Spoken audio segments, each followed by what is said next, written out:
Welcome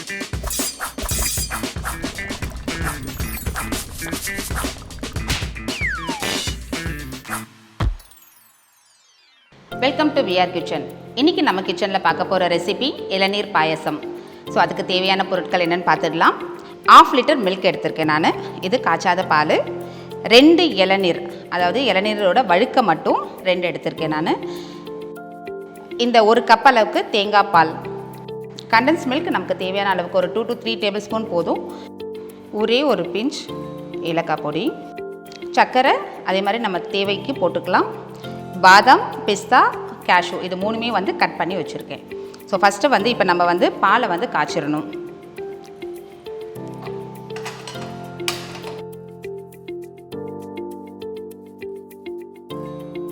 இது பால் வந்து நல்லா கொதிக்கணும். இது வந்து 2 ஸ்டைலில் நம்ம பண்ணலாம். ஒன்று வந்து இது நல்லா காய்ச்சி சுண்டை காய்ச்சி ரபடி மாதிரி வரும் இல்லையா, ஸோ அந்த ஒரு டேஸ்ட்லேயும் பண்ணலாம். இன்னொன்று வந்து நார்மலாக நம்ம கொஞ்சம் காஞ்சா போதும், காய வச்சுட்டு ஆறுனதுக்கப்புறம் நம்ம இதை எல்லாத்தையும் மிக்ஸ் பண்ணி பண்ணலாம். ஸோ இன்றைக்கி நான் பண்ண போகிறது வந்து நல்லா காய்ச்சிட்டு நல்லா சுண்டை காய்ச்சிட்டு கொஞ்சம் ரபடி டேஸ்ட்டுக்கு அந்த வந்த போது அதை வந்து எடுத்து நான் பண்ண போகிறேன் நான். ஸோ பால் காயட்டும். அதுக்குள்ளேயும் நம்ம வந்து இந்த இளநீரை வந்து குட்டி குட்டி குட்டியாக நம்ம கட் பண்ணி வச்சிடலாம்.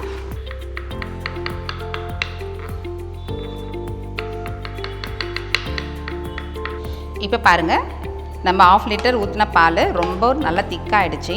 இந்த ரபடி டெக்ஸ்சருக்கு வந்துருச்சு.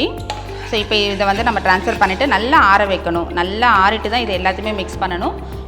இப்போ நம்ம ரபடி ரெடி பண்ணிட்டோம், நல்லா ஆறிடுச்சு. இப்போ எல்லாத்தையும் போட்டு மிக்ஸ் பண்ண போகிறோம், அவ்வளோதான். ரொம்ப ஈஸியான ஒரு டிஷ் இது.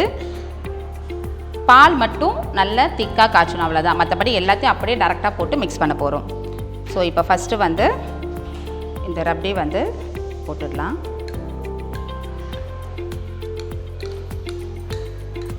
நெக்ஸ்ட்டு கண்டன்ஸ் மில்க்,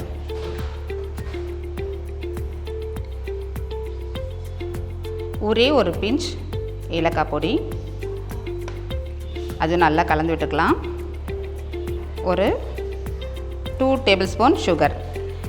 நீங்கள் அதுக்கப்புறம் ஸ்வீட் வந்து பத்தலைன்னா நீங்கள் ஆட் பண்ணிக்கலாம். நெக்ஸ்ட்டு இளநீரோட வழுக்க, ஸோ அதையும் இதில் ஆட் பண்ணிடலாம். நம்ம இளநீர்லேருந்து இளநீர் எடுத்து வச்சுருக்கோம், ஸோ அந்த வாட்டரும் இதில் கொஞ்சம் ஆட் பண்ணிக்கலாம். குட்டி குட்டியாக சாப் பண்ண பிஸ்தா, பாதாம், கேஷ்யூ, ஸோ இதையும் இதோட ஆட் பண்ணிடலாம். ஸோ நம்ம எல்லாத்தையும் மிக்ஸ் பண்ணியாச்சு.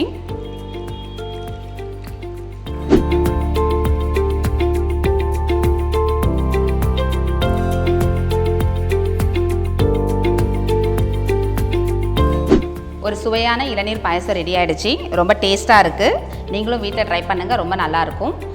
அடுத்தடுத்த டிஷ்ஷஸ் நம்ம சேனலில் பார்க்குறதுக்கு லைக் பண்ணுங்கள், ஷேர் பண்ணுங்கள், சப்ஸ்கிரைப் பண்ணுங்கள்.